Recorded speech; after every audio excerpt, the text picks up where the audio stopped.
Selon vous, pourquoi il y a des personnes qui réussissent dans leur vie à prendre leur place avec facilité, qui disent ce qu'ils pensent sans problème, et puis il y a d'autres personnes pour qui c'est compliqué de s'affirmer, qui n'arrivent pas à trouver leur place, qui se sentent complètement perdus? Pourquoi il y a cette catégorie de personnes et cette catégorie de personnes? Qu'est-ce qui fait la différence entre les deux?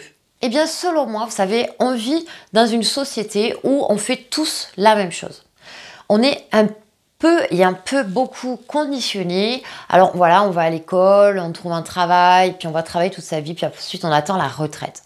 Et on fait tous la même chose. Et on pense tous la même chose.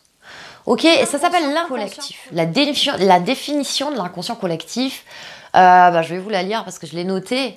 C'est un fonctionnement humain lié à l'imaginaire commun ou partagé qui influence et conditionne les représentations individuelles et collectives.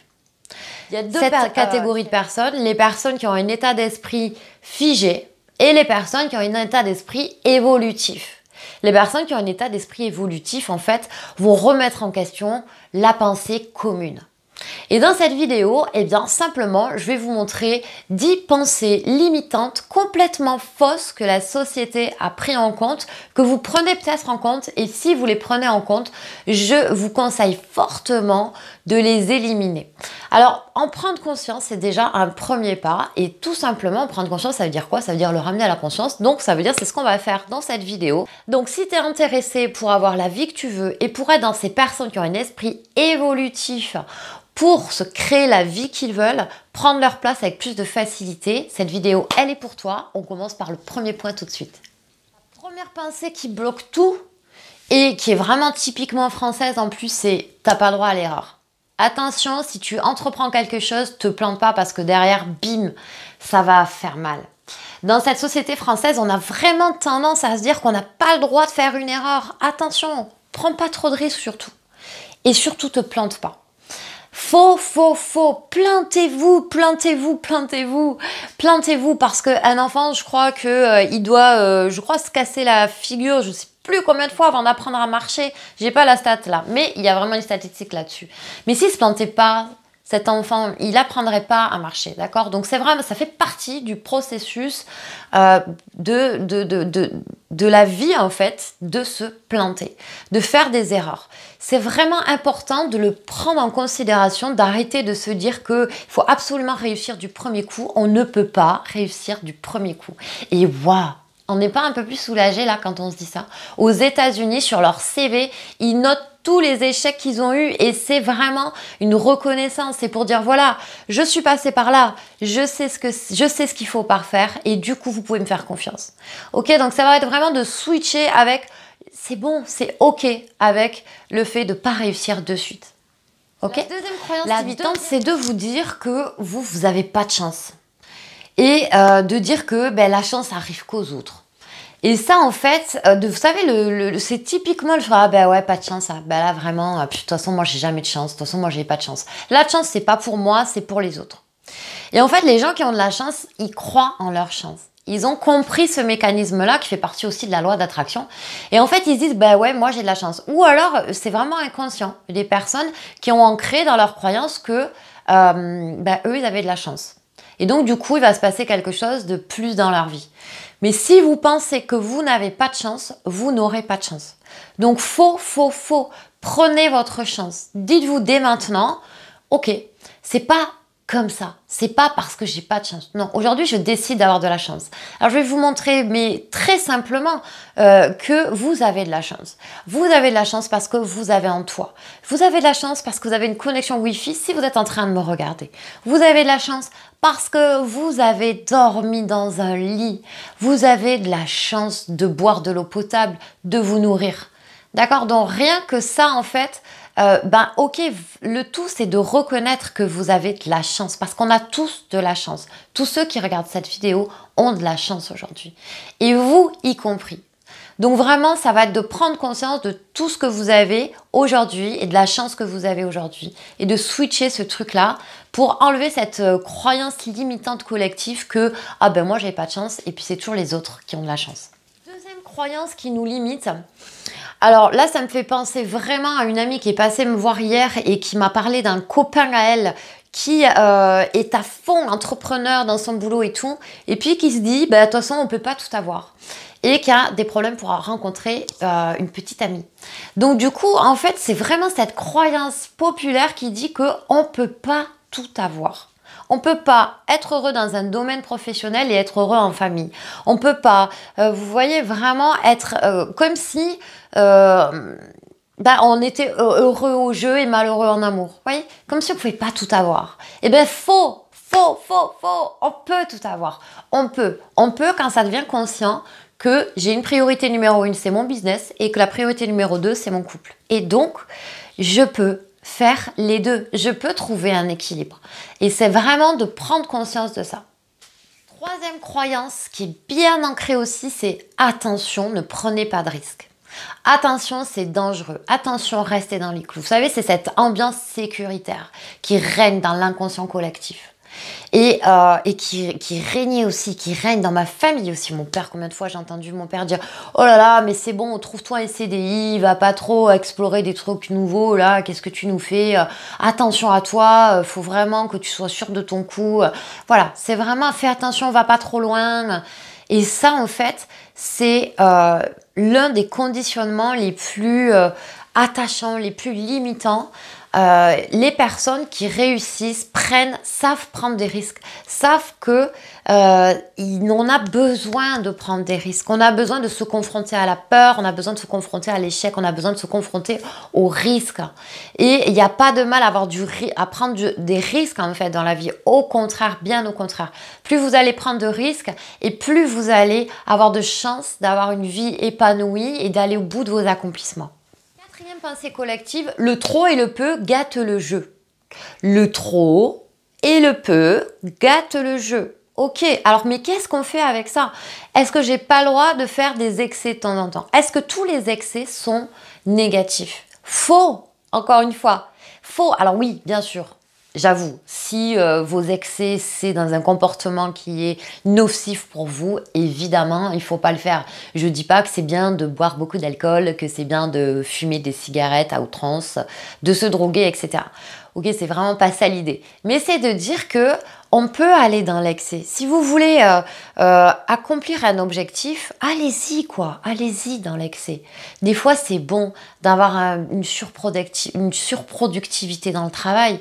Des fois, ça peut être bon pour avancer vers un objectif. Et si, par exemple, vous avez un excès d'amour envers quelqu'un parce que vous faites un cadeau qui sort de l'ordinaire, que vous n'auriez pas pu vous payer et que vous l'avez fait quand même, eh bien, c'est bon. Il n'y a pas de mal à faire du bien aux autres aussi. C'est vraiment une question d'équilibre, encore une fois. Numéro 5, on ne peut pas tout avoir, on en a parlé un peu tout à l'heure, mais si vous avez un objectif, vous pouvez tout avoir. Si vous avez un objectif, que vous vous faites, si vous travaillez, que vous avez cette valeur du travail et que vous faites des choses tous les jours pour atteindre votre objectif, eh bien oui, si vous avez un rêve, rêvez. Ce qui m'amène à une autre croyance qui est « faut pas rêver ». La vie c'est dur, faut pas rêver. Mais si, rêvez, c'est de là le point de départ de votre vie, de vos accomplissements. C'est ça, laissez-vous rêver. Et il y a plein de grands penseurs qui le disent. Rêvez. Et puis ensuite, matérialiser les choses. Donc laissez-vous rêver et on peut tout avoir. Si on le décide, je vous garantis qu'on peut tout avoir. Oui, c'est dur. Oui, ça peut être challenging. Ok? Mais on peut. Ce qui m'amène au point suivant, c'est admettons que vous avez un rêve. Oui, mais je sais pas, moi j'ai aucune compétence dans ce truc-là, je sais pas du tout comment faire. C'est d'arrêter de se dire que c'est pas possible de faire les choses parce que ou on est trop vieux, ou on n'en sait pas assez, ou c'est pas le moment de commencer. C'est vraiment de se dire ok. Je commence quand même. Par exemple, il y a un autre exemple qui me vient là à l'instant, c'est pour vos finances. Moi, j'ai jamais su en fait d'aller vous renseigner, d'aller vous éduquer sur l'argent si vous voulez avoir des finances au carré et si vous voulez augmenter vos finances. C'est votre rôle si vous voulez, si vous avez un projet, un but, quelque chose qui vous tient à cœur, d'aller vous former. C'est vous, il n'y a que vous qui puissiez le faire. Et aujourd'hui, il y a une possibilité immense de pouvoir le faire, de pouvoir se former à domicile, de pouvoir trouver des réponses et donc de commencer quelque chose, de commencer. Pas parce que tu sais pas quelque chose que du coup tu fais une croix dessus et puis c'est terminé. D'accord? Non, va chercher vraiment ce qu'il faut pour avancer, pour commencer ton projet. Il y a une croyance collective aussi et qui est très aussi, voilà, le mental aime beaucoup, c'est de trouver un coupable pour tout. En fait, tu vois, c'est pas ma faute. C'est pas ma faute, c'est la faute des autres, c'est la faute à la société, c'est la faute aux voisins, etc. Bon, ok. Donc là, en partant de là, si vous avez vraiment cet esprit figé là-dessus, eh bien, ce qui est dommage, c'est que vous perdez votre pouvoir. Vous laissez votre pouvoir dans la main des autres. Et ça, non. Ça, non. En fait, l'esprit, le cerveau va chercher un coupable à toute situation. Ok, maintenant c'est conscient, vous le savez. À chaque fois qu'il y a une situation qui a une issue négative, eh bien votre cerveau va chercher un coupable automatiquement. D'accord? La société, regardez, c'est comme ça dans la société. C'est comme ça à tous les niveaux. Ok, maintenant que vous en êtes conscient, eh bien, en fait, il n'y a pas de coupable. Il n'y a pas de coupable. Il y a une situation, des faits, un résultat. Et qu'est-ce que je fais avec cette situation et ce résultat? Voilà. Et qu'est-ce que je fais qui dépend uniquement de moi? D'accord? Qu'est-ce que j'ai fait pour me faire arriver ce résultat? C'est pas la faute des autres, c'est pas votre faute non plus, mais ce sont des faits. Prenez vraiment de la distance avec ça et dites-vous comment je peux faire pour améliorer les choses maintenant. Mais vraiment, c'est pas la faute de lui, c'est pas votre faute non plus. C'est juste une question de responsabilité, 100% de chaque côté. Et maintenant, qu'est-ce que je fais pour avancer? Qu'est-ce que je fais pour réussir ce que je viens de... voilà, qu'est-ce que ça m'apprend cette situation? Ensuite, il y a un point qui est très important, je trouve, c'est la peur de perdre, la peur de tout perdre. Attention, si je change de mec, je vais tout perdre. Si je change de boulot, je vais tout perdre. Et c'est vraiment quelque chose qui nous empêche comme ça d'avancer. Donc vraiment, l'esprit reste figé sur la perte. La peur de manquer, la peur de tout perdre, la peur de tout gâcher. Et ça, c'est une croyance limitante qui existe vraiment dans l'inconscient collectif que si on prend des risques, on va tout perdre. Faux. Vous allez jamais tout perdre, vous allez jamais tout perdre. Si on parle de matériel, dans tous les cas, vous pourrez reconstruire. Mais par contre, ce que vous avez gagné dans cette expérience, c'est énorme. Et c'est sur ça qu'il faut se focaliser. Quand je prends un risque, si ça se passe pas comme je veux, mais qu'est-ce que j'ai appris de cette expérience? Et vos connaissances ne sont jamais perdues. La connaissance, ça a une valeur immense. L'expérience a une valeur immense.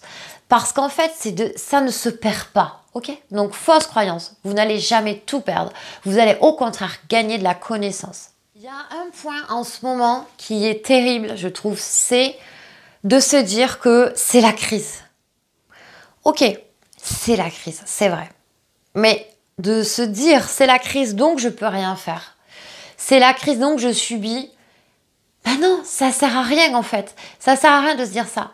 En fait, une crise, ça peut être pour certaines personnes une opportunité. Qu'est-ce que je peux faire pendant la crise? Oui, il y a la crise. Ok, c'est vrai.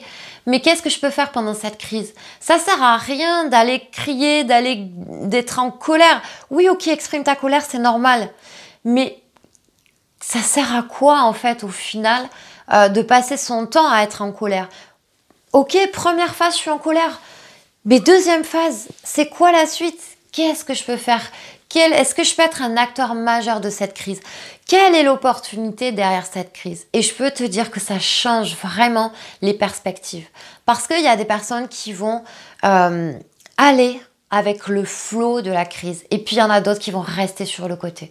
Et c'est certainement pas ceux qui ont un esprit évolutif qui vont rester sur le côté. D'accord? C'est ceux qui vont avoir l'esprit figé sur la crise. Donc je te conseille vraiment de sortir de cet esprit figé et d'aller voir par l'autre fenêtre qu'est-ce qui se passe. Et c'est vraiment ça, c'est vraiment le point de départ de tout, c'est de changer vos pensées, de changer vos habitudes. Faites des choses qui ne sont pas habituelles. C'est vraiment le conseil de la fin pour tout résumer, pour globaliser tout ça. Ça va être de changer d'itinéraire quand vous allez bosser. de changer de petit déjeuner, de changer d'endroit, de perspective de là où vous travaillez par exemple. Si vous travaillez à domicile, je veux dire. Eh bien voilà, ça va être vraiment de changer des choses, de faire du nouveau en fait. C'est plutôt ça. C'est plutôt d'aller chercher le nouveau pour que vous aidiez votre mental à changer de direction, à changer, à être plus flexible, à voilà, prendre de nouvelles idées, aller rencontrer de nouvelles personnes. Prenez contact sur Internet avec des personnes qui ont les mêmes projets que vous, des personnes qui ont l'esprit ouvert. En fait, voilà, tout ça, ça va être vraiment mettre en place du nouveau. Nouvelles pensées, nouvelles actions, nouveaux résultats. Ok, je vous souhaite vraiment de nouveaux résultats et vraiment, si vous avez besoin d'aller plus loin avec ces croyances, moi en coaching, je travaille vraiment sur les croyances pour aider les femmes. On travaille beaucoup sur les croyances, c'est pour ça qu'aujourd'hui j'ai fait cette vidéo. Donc n'hésitez pas à prendre un rendez-vous, une séance avec moi. Première séance, c'est pour prendre contact ensemble. Et puis voir si on peut travailler en profondeur sur votre projet, sur le fait de vous affirmer, prendre votre place de femme et avec détermination, envie, enthousiasme. Je vous dis à très bientôt pour une prochaine vidéo. Bye bye.